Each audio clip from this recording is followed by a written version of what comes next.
bene data bakristo bavandimwe aho muri hose turabasuhuje mu izina ry'umwami wacu Yesu Kristo, kandi tunejejwe n'Imana uburyo bwo kongera kubana namwe kuri uyu munsi kugira ngo tuganire ijambo ry'Imana. Imana yatushyize ku mutima nk'uko bisanzwe, tukaba ariko tubanje kubasuhuza aho muherereye hose, bari mu Rwanda, bari mu Burundi, bari muri Kongo, bari muri Uganda, Kenya, Tanzania n'ahandi hose muri Afurika, abari muri Zambia, dufite inshuti za Mozambique, dufite inshuti mu Burayi, ibihugu by'Ububirigi, dufite inshuti muri Amerika, dufite inshuti muri Australia n'ahandi hose bashobora kutwumva cyangwa se bazatwumva mu bihe bizaza. Mwese tubahaye ikaze, Imana ibahe umugisha. Nk'uko bisanzwe mukaba muri kumwe na Pasiteri Tonese muri hano, akaba ari nge ugiye kuganira namwe ijambo ry'Imana muri aka kanya. Twihuse ndagira ngo turasoma mu gitabo cy'ibyakozwe n'intumwa ibice 4, kurasoma ku murongo 29. Ndavuga ngo kandi none Mwami Imana, reba ibikangisho byabo, uhe abagaragu bawe kuvuga ijambo ryawe bashize amanga rwose. Amen. Ni ijambo ngira ngo tuganireho, ndagira ngo mu gihe kitarambiranye nk'uko bisanzwe turivugeho uko Imana iza kudushoboza. Ni ijambo bivuga ngo mbese wariyemeje cyangwa washize amanga. Ijambo kwiyemeza cyangwa gushira amanga mu Cyongereza bavuga commitment, isobanura kujya mu gikorwa runaka wagitekereje neza, uzi neza icyo ugiye gukora, uzi inyungu zacyo cyangwa se igihombo uzagira, ibibazo uzahura nabyo ndetse uzi n'ibisubizo uzabibonera. Ntabwo ushobora kujya mu kintu utari determine cyangwa se udafite commitment ngo uvuge ngo icyo kintu ukigiyemo uzakimaramo kabiri. Ibi tuvuga ibijyanye no kwihana cyangwa se guhinduka umukristo, ahubwo bijyanye n'ibyemezo dufata mu buzima bwacu bwa buri munsi bwa gikristo. Nemera ko ubukristo ari ikirombe ducukuramo zahabu, ariko iyo zahabu tuyigeraho tubanje guca cyangwa tubanje kumena amabuye, tubanje kuvunika ku buryo bukomeye cyane kugira ngo tubashe kuyigeraho. Ubwo rero kugira ngo tuze kwihuta ibyo tugiye kuvuga, kugira ngo turebe inzira ziganisha ku gukora kw'Imana, kuko Imana tuyizera kuko hari ibyo yadukoreye mu mibereho yacu ya buri munsi. Ariko nk'uko nari maze kubivuga, ibyo kugira ngo tubigereho hari ibyo tubanza gucamo bimeze nk'intambara, bimeze nk'ibitugoye, bimeze nk'ibitunaniza.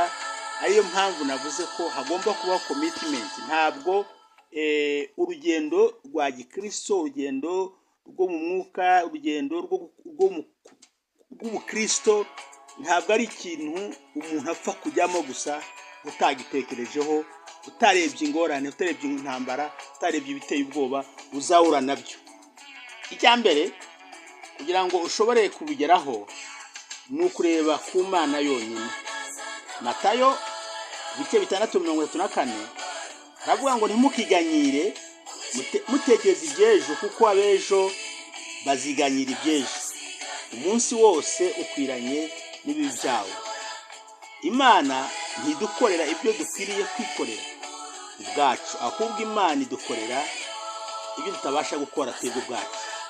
Uretse no gutekereza cyangwa kwiganyira ku by'umunsi w'ejo, ukumva bikubereye umutwaro ukomeye, ukwiye no kubanza kumenya ko kugera ku munsi w'ejo nabyo nta mbaraga, nta bwenge, nta buhanga uzabishyiramo kugira ngo ushobore kubaho, cyangwa se ugere ku wundi munsi wiyongere n'umunsi n'umwe ku buzima bwawe. Sinzi niba habyumvikana neza, kugira ngo tubyumvikane. Mbere yo kwiganyira ku by'umunsi w'ejo, nzarya iki, nzambara iki, bizagenda gute, nziga gute, nzakora ubukwe nte,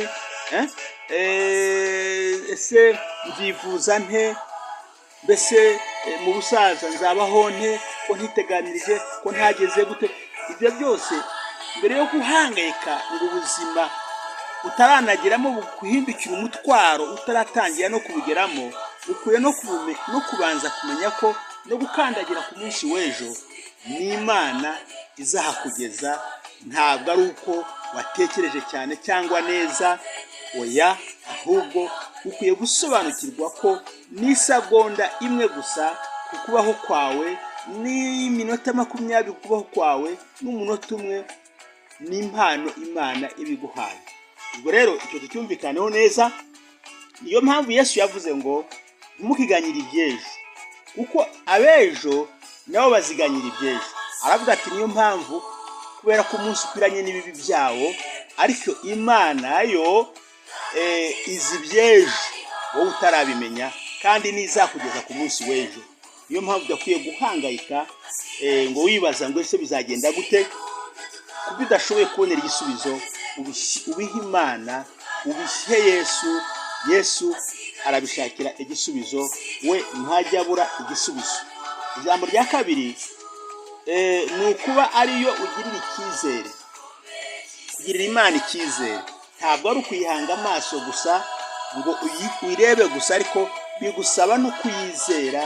Imana ukayizera mu mibereho yawe, ukayizera kuko niyo ikubeshaho, niyo yakuremye, niyo ifite umugambi ku buzima bwawe. Niba ushaka kubaho ubuzima bwuzuye ibitangaza by'Imana, uyizere.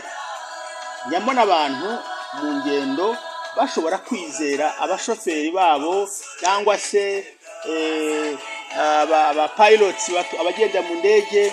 Umuntu akaba yaryama mu modokari agasinzira, akicura, kubera ko yizeye yuko umutwaye ni umushoferi ubufitiye ubushobozi. Ariko sindabona abagenzi n'umunsi n'umwe bashobora kubanza ngo basabe driver cyangwa se umushoferi ubatwaye uruhushya rwo gutwara imodokari ngo bamenye koko ko ari umushoferi. Sinabona bamubaza uburambe afite, oya, baramwizera gusa kuko basanze agiye kubatwara, bakabyizera.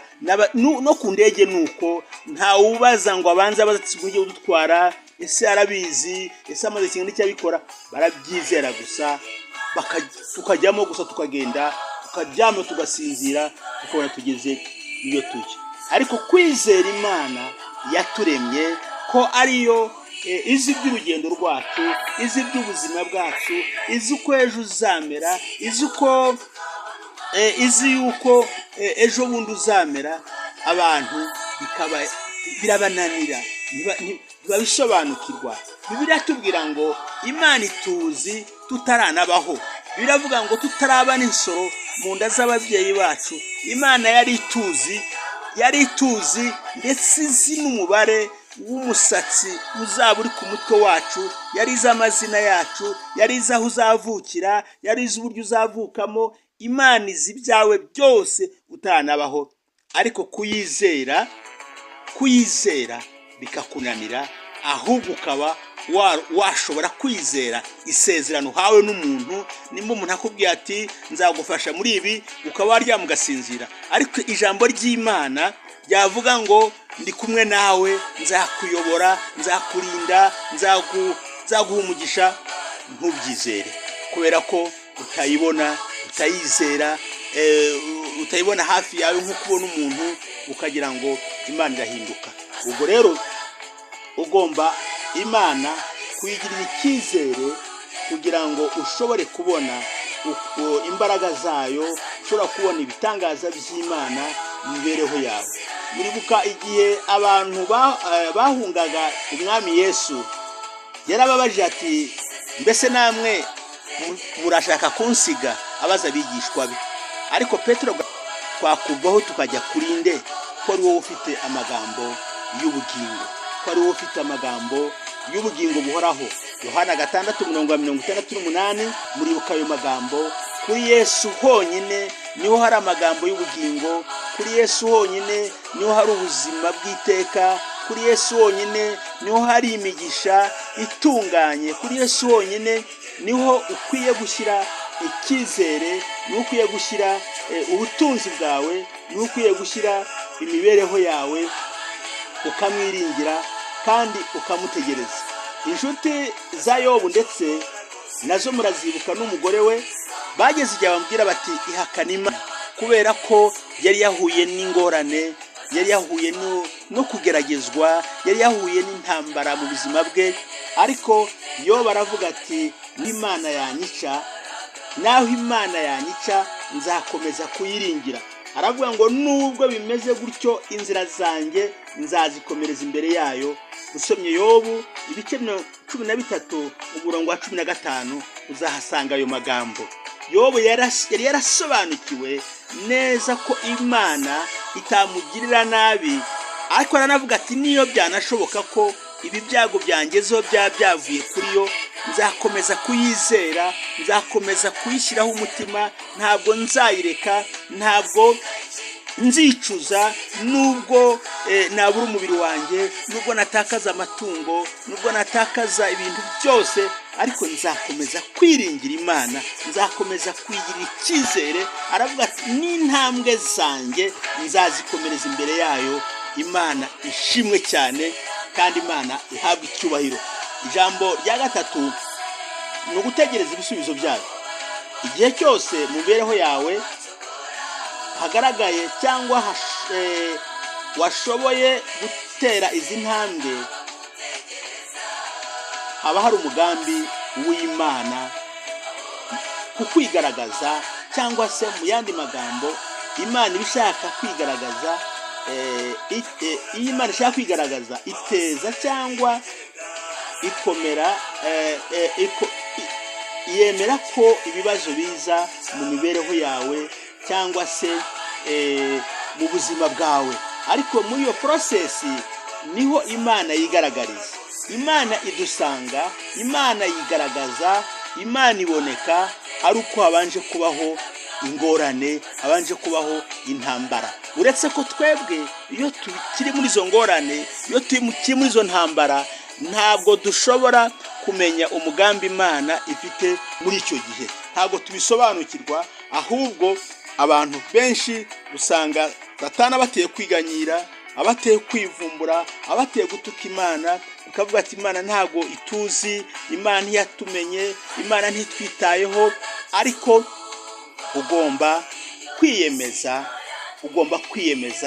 ugomba kugira commitment nimba uri umuntu w'Imana ku buzima bwawe bwa buri munsi, ku byo uhura nabyo bya buri munsi, ukamenya uti niyo nahura n'ibimeze gute, nzi neza ko ndi kumwe n'Imana. Kandi umuntu uri kumwe n'Imana, ibyo yahura nabyo byose ntacyo bishobora kumutwara. Ahubwo Imana ibishaka kukwigaragariza bundi bushyashya, kandi si wowe wenyine gusa Imana ibikeneye kwigaragariza, ahubwo ibikeneye no kwigaragariza ku bandi bose bakayizi kugira ngo bashobore kwimenya. Muribuka ibyabaye mu rugo rwa cyangwa se umuryango wo kwa Marita na Mariya, ubwo musa wabo bari bafite umwe witwaga Lazaro, yafatwaga n'uburwayi, akarwara, akaremba, bagatuma kuri Yesu. Ariko Yesu ntaze ku munsi wa mbere, ntaze ku munsi wa kabiri. Bagezeho bavuga bati ibyo ari byo byose buriya nawe, baratekereza bavuga ati ibyo byose nawe buriya arabona yuko umuntu ari indembe, adakwiriye wenda kwirwa yirushya ngo aze.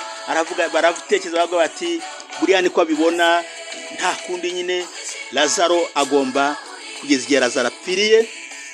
Amaze gupfa aranashyingurwa, yewe hashira n'indi minsi 3 ataraza. Mu by'ukuri nta muntu n'umwe, ari Mariya cyangwa se Marita, arabo mu miryango yabo cyangwa inshuti zabo, bari bagifite icyizere yuko Lazaro azongera akagira ubuzima. Bari bamenyereye yuko Yesu nubwo yazuraga ariko yari atarazura umuntu wapfuye umaze gatatu mumva.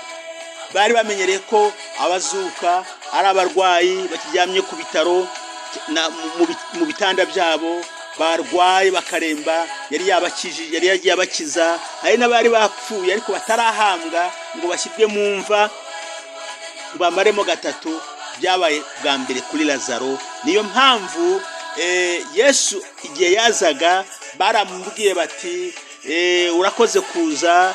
Bari bazi ko aje wenda gufatanya nabo kurira, bari bazi ko aje wenda kwiyexcusa ngo babwira ati rwose mumbabarire, nagize imirimo myinshi, nabuze ukonza, rwose munyihanganire, wenda iyo nza aricyo mba narakoze.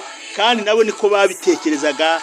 Bari bazi ko aje kubafasha kurira, cyangwa se wenda nimba afite n'udufaranga akabaho two kugura peteroli nk'uko bisanzwe mu mico y'abantu. Ariko kuri Yesu hari hakiri ibyiringiro, nubwo iminsi yari isize ari 3, nubwo abantu bari barahambye byararangiye, nta cyizere cyo kongera kubona umuntu wabo. Ariko Yesu aje, ibintu byarahindutse, situation yarahindutse.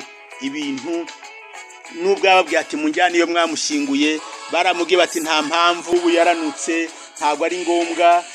Ariko yarabizi kuri Yesu ntabwo bijya binuka, mu Mana ntibinuka. Aho byagera hose ndagira ngo ugire commitment. Wowe icyo usabwa no kugira commitment, no kugira kwiyemeza, ukiyemeza ukamukurikira, ukamushaka. Naho ibintu byaba abantu baba bavuga bati uriya yagiye mu biki, ko ntacyo bimumariye, ese gusenga bikumariye iki? Ariko commitment yawe yonyine, kwiyemeza kwawe, ugashimikira, ukamushaka, ukamwizera, bizarangira Imana ikora igitangaza. Bizarangira abantu bakugarukiye, bizarangira ukuboko kw'Imana kwigaragaje mu mibereho yawe, kuko n'Imana ishaka. Ndagira nkubwire ko uri mu bibazo uyu munsi, kuba umaze imyaka 10 mu rushako nta mwana, kuba umaze imyaka ingana gutyo, wenda ufite uburwayi runaka bwanze gukira, abaganga bageze n'abavuga ati ntibizashoboka. Ndagira ngo nkubwire kuba waranyuze mu bibazo bingana gutyo ntabwo ari cyo kibazo, cyangwa se kuba umaze kingana gutyo ibyo abantu bakuvugaho cyangwa se ibyo nawe witekerezaho si cyo kibazo. Ahubwo ikibazo ni ukwiyemeza muri wowe, kumugumaho, ntucirwe intege n'ibyo abantu bavuga, ntucirwe intege n'igihe umaze ubabara, ntucirwe intege n'igihe umaze usenga. Niko ko hari ibyifuzo tujya dusengera mu buzima bigasubizwa vuba, ibindi bigatinda. Ariko icyo dusabwa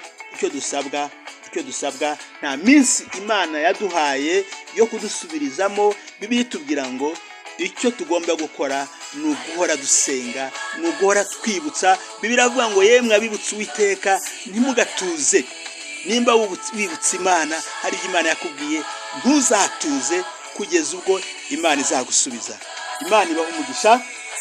Ndimo tugera ku musozo w'inyigisho yacu y'uyu munsi, ariko dusoza nagira ngo usobanukirwe neza ko ugomba kuba wiyemeje guca mu biri imbere yawe nk'umukristo.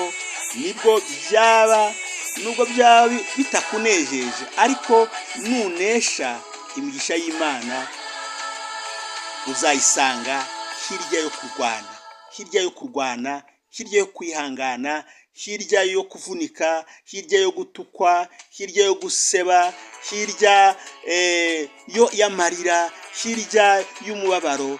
Aho ngaho ku musozi ukurikiraho niho uzasanga imigisha, niho uzabona ukuboko kw'Imana, niho uzabona ibitangaza by'Imana. Niyo mpamvu Yesu yavuze ngo muri Matayo 6:4, aho niyo mpamvu tubasoma ariya magambo. Ijambo rya mbere ni ukureba ku Mana yonyine, nk'uko twabisomye hariya muri Matayo 6:4. Ikindi ni ukuba muri yo, kuba ariyo ugiriye icyizere yonyine. Ubuzima bwawe bwuzuye ibitangaza by'Imana, ni ubuzima buyizera. Ubuzima bwuzuye ibitangaza by'Imana ni ubuzima bwizera Imana yonyine gusa. Ijambo rya nyuma ni ugutegereza ibisubizo byayo, gusenga no kwihangana ugategereza ibisubizo by'Imana. Imana ntikorera igihe kimwe n'abantu. Imana igira isaha yayo. Imana igira igihe cyayo cyo gukoreramo, cyo gukora ibitangaza. Icyo usabwa nje nawe cyangwa se icyo usabwa ni ugutegereza ibisubizo byayo, ni ugutegereza igihe cyayo. Ntuvuge ngo ibintu byarapfuye, ibintu byaranutse. Yewe na Lazaro yarazutse, umuryango we wongera kumubona, abaturanyi be, inshuti ze yongera kunezeranwa nawe. Nawe ibyawe aho bigeze, gira uko iyo commitment cyangwa se ugire